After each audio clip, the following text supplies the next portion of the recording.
My mom, 50, female, has had a very interesting life, if that's the correct adjective in this sense. She was never a bright student, which was fine because my grandparents believed that women needed to take care of the house and family. She grew up with those beliefs and continues to hold on to them today. She got married to my dad 2 years after she finished school when she was 20. At 21, she had my oldest sister, Jasmine, now 29, female, and 2 years later, she had me, Bianca, now 27, female. Both my sister and I were always closer to Dad. He didn't share the same views as Mom and was very supportive. He encouraged us to do well in school, enrolled us in a bunch of extracurricular activities, and made it a point to always be there. He drowned me in art supplies because I loved sketching, and he never let my sister miss a single day of soccer practice because that was where she showed potential. She was always there for us. And this really irked my mother. She didn't like us having hobbies. She didn't like the fact that we were academically inclined, and our nature and Dad's support actually caused her to lose a lot of respect in her family. My maternal grandparents, in particular, didn't like us much. All of this changed when Dad passed away when I was 11. He was in a car crash, and after being hospitalized for a few days, he passed away. This was a huge emotional and financial blow for my mother, and of course for us too. I don't want to go into the emotional ordeal we went through because it's not relevant, but financially, we were done for. Dad's hospital stay had racked up thousands of dollars, and we didn't have enough insurance to cover it. Most of his savings went to pay the bills, and my mother had no savings of her own since she wasn't employed. A few weeks after his death, I remember we had to sell a lot of our stuff. I sold my art supplies, my sister stopped going to soccer practice, and we were given household chores to do. My life had completely changed, and I hated every bit of it. But there was nothing I could do because I was still dependent on my mother. That's when my paternal grandparents stepped in to help, and we had never been very close because they lived 3 states away and we didn't see each other much. But whenever I did meet them, they were always sweet to me. When my grandfather came to visit us, he was shocked to hear that Mom had sold my stuff to make ends meet. He offered to cover the costs of our hobbies and interests, but my mother shut down the proposal, saying she needed money to help us survive, not to fund our useless interests. She said if he wanted to send money, it should be for groceries or electricity. My grandfather got annoyed and said she could work to make ends meet, and he would be willing to take over the extra costs. Ensuring our survival was her responsibility, and he'd only help if she fulfilled her duties. My mother said no, and that was that. Even at that point, my mother still hadn't started working and was living off handouts from family, and these handouts were not consistent. Some months we had a lot, and some months we had next to nothing. It was mostly her parents paying our way. She flat out refused to get a job, insisting it was the duty of the men in her family to support her because she genuinely believed it was a man's job to provide. This went on for a few months, and her parents took pity on her and us and provided for our needs. But soon enough, that money stopped coming regularly. Mom was severely cash strapped, and Jasmine and I had to take odd jobs for extra cash.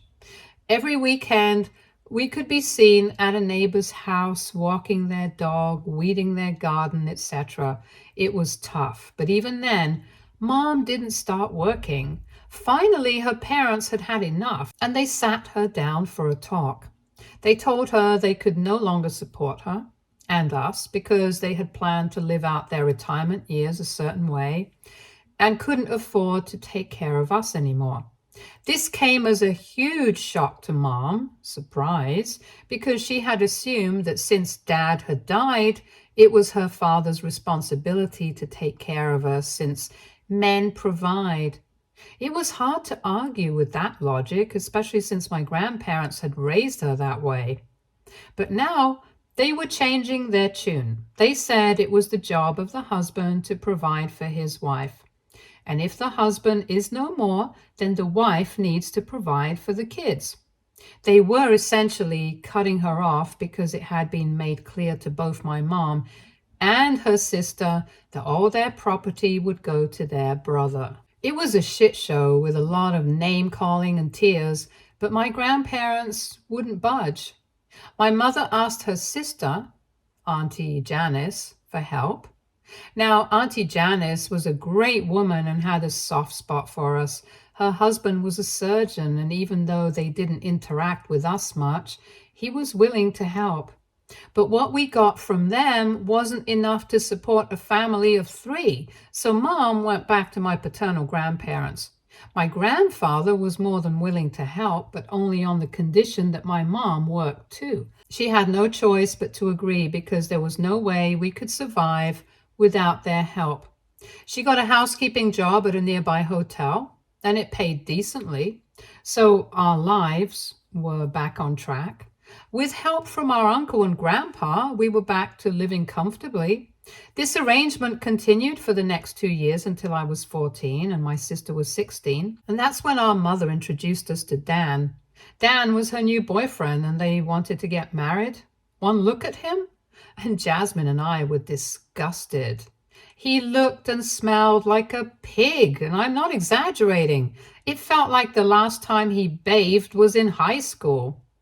He reeked of cigarettes and had this lost look on his face as if he couldn't register a single word anyone said to him. Needless to say, Jasmine and I didn't just disapprove of him, we hated him with all our hearts. Unfortunately, Mom was madly in love with him, or so she claimed. They got married in a hush-hush ceremony, and Jasmine and I was sworn to secrecy. We couldn't tell anyone on Dad's side of the family that Mom had gotten married again. She was worried that if our grandparents found out, they'd stop the monthly payments, and since it was a generous amount, we genuinely couldn't have done without it, so Jasmine and I kept quiet. I don't know what was going through Mom's head when she married Dan, but I think she thought that if she got married and had a man in her life, she wouldn't have to work anymore and he'd take care of everything. I'm sure that was her assumption because a week into their marriage, she quit her job and was back at home.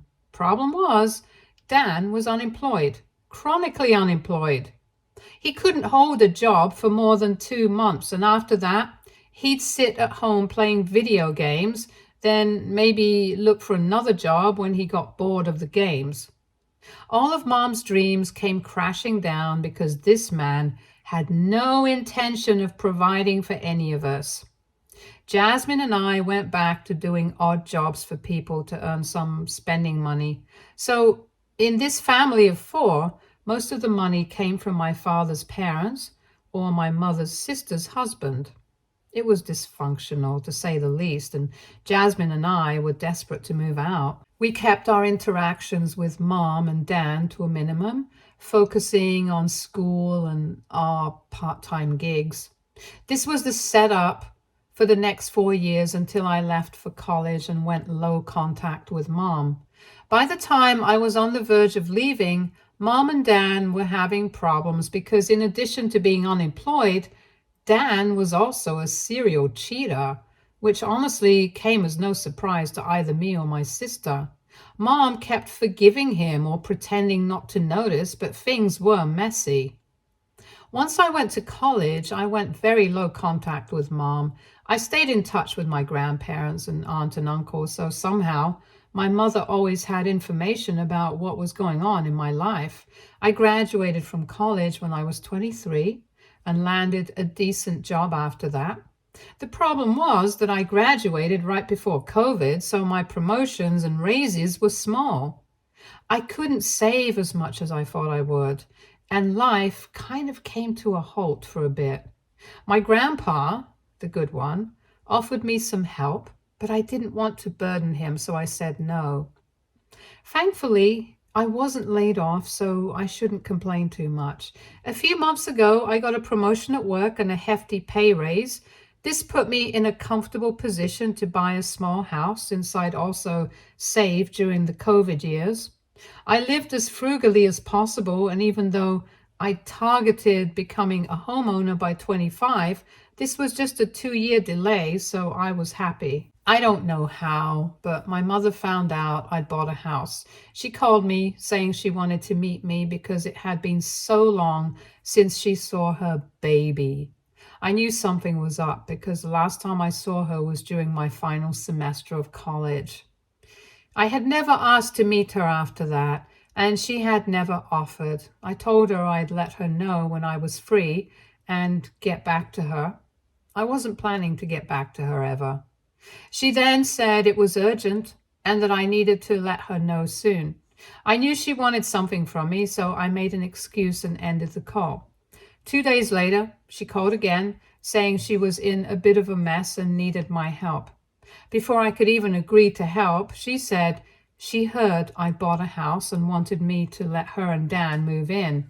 They basically wanted to move in together into my house. I couldn't help but laugh at her audacity. I told her I was surprised Dan was still around and had hoped that she'd left him. I said I didn't have a house like she thought. It was a studio with a balcony, and there was no way the three of us could fit. I didn't want to tell her that I didn't want her there, so I hoped the size and space arrangement would be enough to deter her. But I'd been too hopeful. She told me since it was a 1-bedroom apartment, I could vacate it so Dan and she could move in together. I told her there was no way that was happening. I hadn't worked so hard just to have someone else live in my house. Plus, I had a mortgage to pay. I told her I'd charge her the market rate for rent, and she lost it. She started screaming at me, saying she couldn't believe I'd take rent from my own mother and that she hadn't raised her daughters to be such leeches. I told her I didn't have time for either her or her screaming, and if she wanted to beg for scraps, she could do it somewhere else. I hung up and blocked her. I called Jasmine to see if Mom had given her a similar call, but she said no. The last time they talked was a month ago when Mom asked where she was living. Jasmine told her she had moved in with her boyfriend and that they were saving up for a house together.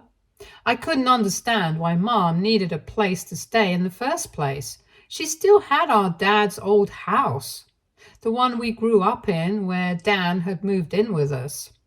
I had no idea why there was suddenly a need for her to move somewhere else. I called my paternal grandparents to ask about the house. That's when I got the full picture of what was really going on. So the house we grew up in was in my grandfather's name. It was supposed to legally go to Dad when my grandparents passed away. The understanding was that my dad and his brother, our Uncle Liam, would each be given a house owned by my grandfather so that they could live rent-free. This was to give them a good start in life and allow them to invest in properties for their children. So legally, the deed to our childhood home wasn't in my father's name, but in my grandfather's. When Dad died, my grandmother was adamant that Grandpa should keep the house in his name so it could be given to Jasmine and me when we became adults. However, considering Mom was unemployed, Grandpa didn't want to create more trouble for her. I think he also felt bad for her, which is why when she asked him to, he transferred ownership of the house to my mother. And this was done with the understanding that when I turned 25 and Jasmine 27, the house would be given to us. I now believe this is why Mom told us to be careful and not mention that she had married Dan. Word eventually got out, though, according to Grandpa. They found out she had remarried and were upset that she'd kept it from them. That's when they wanted to change the ownership of the house as soon as possible. They insisted that since Jasmine was an adult and I was almost one, They insisted that since Jasmine was an adult and I was almost one, they wanted to get the paperwork done to make sure Dan and Mom couldn't do anything with the house. But very conveniently, a few weeks after they made their intentions clear, Mom told them Dan had left her for another woman. She was sobbing uncontrollably, which naturally made my grandparents not want to pursue the ownership issue anymore. Gradually, they forgot about it and it took a back seat.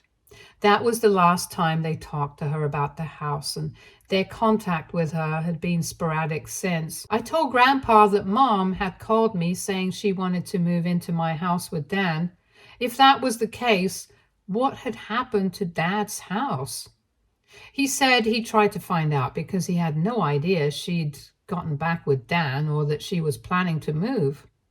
I have a bad feeling about this, and I'm sure it's going to erupt into more drama soon. Edit. To everyone who commented, surprised that I didn't know such important details about my mother's life. This is what happens when you go low contact. I chose to cut her out of my life, and I have no regrets. The minute I turned 18, I bolted from the house and her life, and I've been very formal with her since. That's why I didn't know that Dan had left her or that he'd come back. As for why Jasmine and I didn't know about the house, well, we were kids. We assumed our mother would protect us, and so did our grandparents. That's why the topic of property or home ownership never came up. Grandpa and Grandma never thought to discuss it with us because at the time we were minors and they were dealing with our mother, who was supposed to take care of us, not cheat us.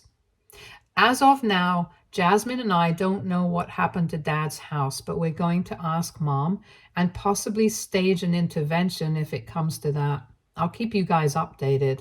Update 1. Things are bad. 2 weeks after my first post, Jasmine, her boyfriend, my grandparents, and I decided to meet with Mom and try to see what was going on. We didn't tell her we were coming, so she was surprised when we showed up. The best part? When we went to our house, Dad's house, our childhood home, the door was opened by a young couple. We initially thought they were relatives of Dan's or maybe Mom's friends, but they said they were the owners of the property. I wanted to laugh because I didn't believe them, but what they said was true. Mom had sold the house without informing either Jasmine or me or getting my grandparents' consent. And interestingly enough, the sale had happened over 6 months ago. Our house had been sold by her 6 months ago on the sly, and now there's nothing we can do. Unfortunately, since the paperwork and transfer of ownership were never completed by my grandparents, she was the legal owner of the house and it was within her rights to sell it. This has come as a huge shock to everyone, and we all feel betrayed and disgusted.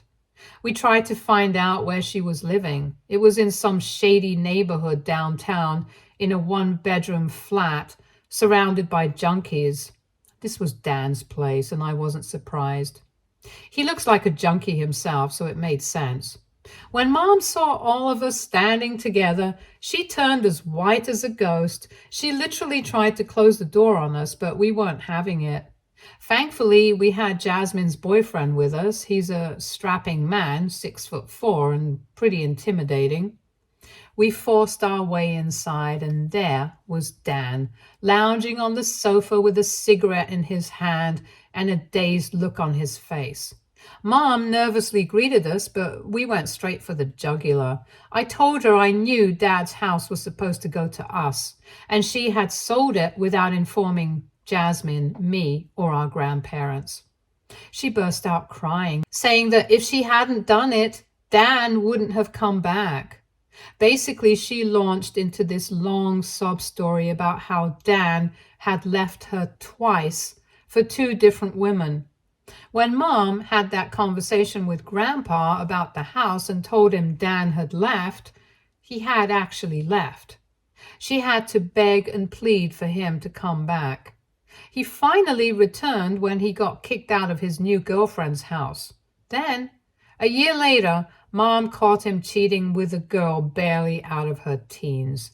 I just looked at her like she was insane. I asked why she hadn't left him when he was so problematic and wasn't helping her out in any way. She had no response to that, and I didn't have the patience to feel sorry for her. My grandmother was furious. She screamed at Mom, telling her she wasn't interested in hearing excuses for why she'd been such a colossal failure. All she cared about was the house that was supposed to go to Jasmine and me. Mom said she'd sold the house because Dan wanted to buy a boat. Now, this man knows nothing about boats. All I know is that he worked as a coast guard for a couple of months at a beach a few miles away, and that's when he decided he wanted a boat. He threatened to leave Mom again if she didn't help him buy one. So my mother, the biggest genius on the planet, sold her house and used part of the money to buy this idiot a boat. The rest of the money, instead of saving, she gave to him.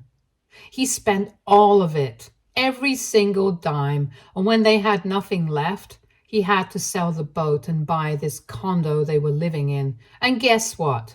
They hate it. That's why Mom wanted to ask if I could let her and Dan stay with me. After she finished her story, she admitted in defeat that she was sure I wouldn't let her live with me anymore. Before I could say anything, Jasmine tore into her, and boy, was she brutal. She listed all the ways Mom had failed us as a mother and failed Dad as a wife. She had robbed us of the one thing that would have kept us connected to our father, just to support her deadbeat husband who didn't care about her. She told Mom she was dead to her and should never expect to hear from her again. I couldn't say much because I was still in shock, but I agreed with Jasmine. There was nothing I wanted to do with my mother. Mom started sobbing, saying she didn't deserve to be treated like this. We told her she did. She had stolen from us, from our grandparents, and most importantly, she had robbed us of a connection with our childhood and our father. We weren't going to forgive her, ever. We left. Since then, she's tried calling us and our grandparents, but none of us are speaking to her. There's nothing we can do about the house. That money and property are gone for good. I'm considering saving up and buying it if it ever gets listed again, because I don't want to lose that part of my childhood, but I know it's a far-fetched dream and not very practical. My grandparents are furious and heartbroken, but there's nothing they can do either. Grandpa keeps cursing himself for trusting her, and we keep telling him he couldn't have known she would do this. It's just a sad state of affairs, and we all feel helpless. Update 2.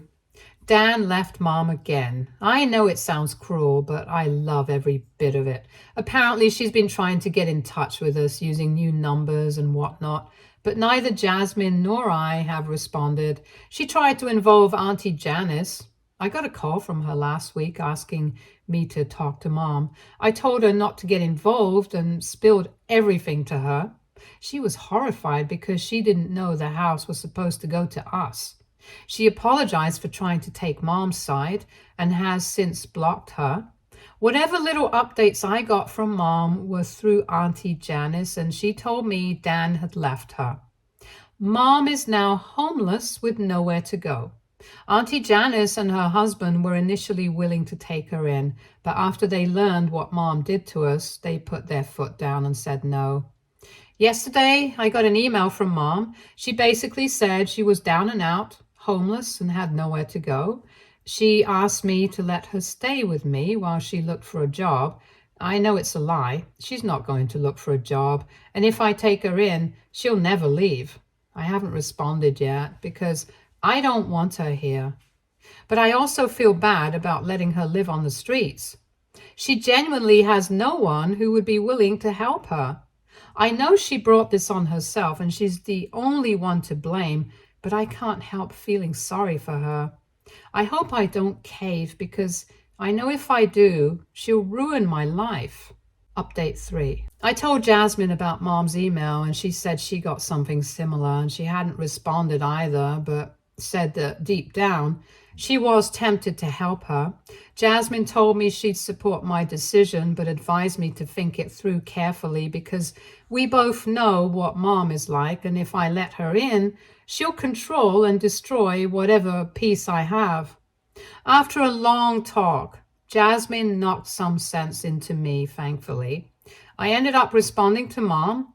I wrote her a long email telling her I wouldn't help her, neither now nor ever. I let everything out, the betrayal, the anger, the resentment, the disgust. I marked her email as spam, so I don't know if she's responded. I did send her contacts for some women's shelters that could help her, but that's as far as I'll go. She has been emotionally negligent and financially malicious our whole lives, and she doesn't deserve our help anymore. I don't know what she's going to do, and I've asked Auntie Janice to keep me out of it. I don't need updates on her life. She's not my mother anymore, and she was the worst part of my childhood.